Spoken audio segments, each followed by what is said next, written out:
Hello friends, welcome to NC entry. तो आज मैं आपको एक ऐसी कथा सुनाऊंगी जो कि आपको सुन के बहुत अच्छा लगेगा। भागवत पुराण से ली गई है ये कथा। और जब मैं भागवत पुराण पढ़ रही थी तो उसमें ये कथा आया कि विदुर जी तो साक्षात धर्मराज थे, यानी कि यमराज जो होते हैं ना, यमराज थे वो। लेकिन उनको ना मांडव ऋषि का एक शाप मिल गया था, जिसके कारण उनको 100 वर्ष के लिए शूद्र बन के जन्म लेना पड़ा था। तो इसकी कथा कैसे आती है तो ये मैं आपको भी बताऊंगी। और जब तक वो वहां नहीं गए थे, जैसे कि वो धर्मराज थे, तो अब उनका कार्य करने के लिए तो कोई रहना चाहिए था ना, क्योंकि वो वहां नहीं थे, उनको धरती पे आना पड़ा था सांप के कारण। तो उनका काम संभालने के लिए उस पद पे अर्यमा नाम के एक भगवान थे, उनको यमराज बना के रखा गया था, जो कि पापियों का उचित दंड देते रहते थे। और यमराज का तो धरती पे जन्म हो गया था विदुर जी के रूप में। तो वो सोचिए, साक्षात यमराज थे।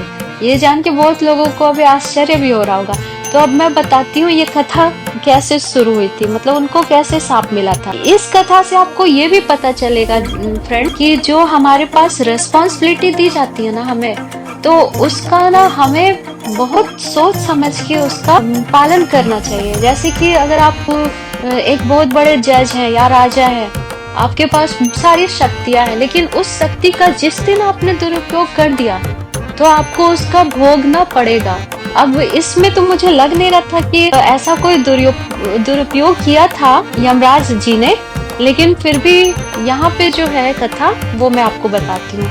एक समय किसी राजा के अनुचरों को कुछ चोर को पकड़ना था, तो वे चोर समझ के मांडव्य ऋषि को भी आश्रम से पकड़ के ले गए। और उन्होंने समझा कि ऋषि भी चोर हैं, तो अतः वे सभी जो पकड़े गए थे उन सबको राजा ने सजा दी कि उन्हें सूली पर चढ़ा दिया जाए। तो सभी को सूली पे चढ़ा दिया गया और उससे ऋषि को भी सूली पे चढ़ा दिया गया। तो जब उन लोगों को पता चला कि ये तो महर्षि थे, ये ऋषि थे, इनको तो ऐसे नहीं सूली पे चढ़ाना चाहिए था, तो फिर उन्होंने सूली से उतार दिया। लेकिन जो सूली पे चढ़ने का कष्ट था वो तो बहुत भयानक कष्ट था, वो उनको भोगना पड़ा।